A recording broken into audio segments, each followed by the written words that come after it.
Vern Skip Noble. I'm Maggie Duncan, Magdalene Duncan, the oldest of the group. I'm 86 years old and I've been coming that long. I'm Dory Turner.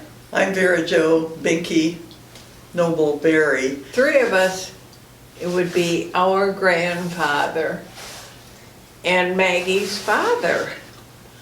I'm the oldest brother.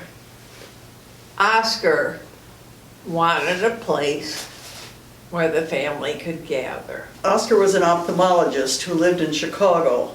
He had been looking for a place where his family could be together.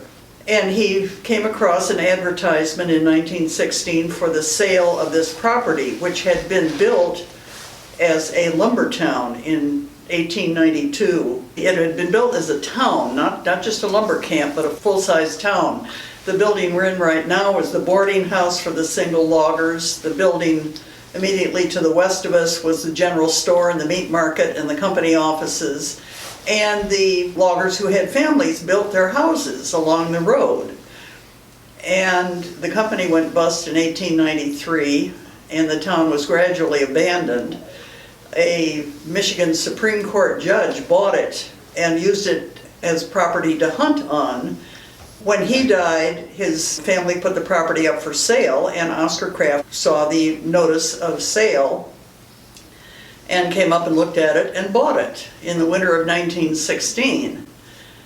And our grandmother, Vera KRAFT, who was the wife of Fred KRAFT, brought her three girls at that time up in the summer of 1917. They lived in a tent that summer while Happy Hollow, the old schoolmaster's house, was being straightened up because it was sort of trying to collapse. And that became the ancestral home. Mother brought us up in the summer of 1941, and that was our first summer here.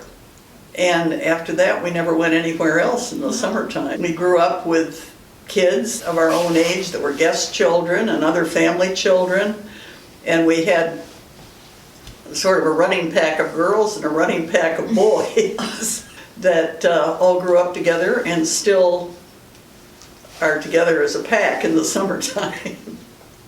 Everybody makes it their own experience. They have that much freedom up here. Whether it's hiking in the woods north and south of Watervale, beach fires with your family or with other friends that are up here. The beauty of northwestern Michigan is appreciated by so many people. We're lucky, we're just parked right in the middle of it. To me, the beauty is in the land around us. It's difficult to describe because you want to describe the views from Lake Michigan, the views from BALDY, the colors in the fall, the colors in the winter. When I look out my kitchen window and there's been a snowstorm and all the trees are covered in snow, all I want to do is grab my camera and start taking more pictures. You have to kind of live with it in order to really understand it. But I think that's what our guests get a glimpse of that in the summer, which is why I think they keep coming back. We have fourth and fifth generation families coming. Watervale does not advertise except by word of mouth.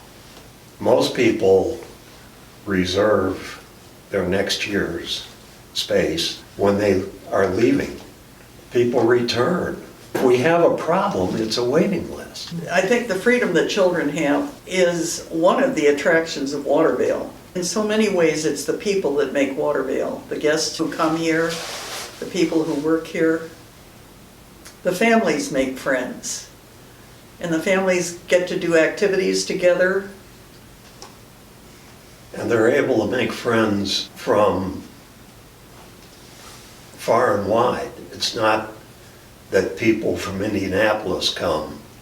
It's people from Indianapolis have friends from Cleveland, people they don't see during the year, they only see up here. And they're coming at the same time every year.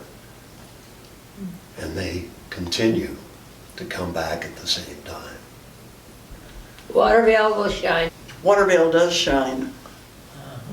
year-round, with people, with places, and activities, and friends. It's home.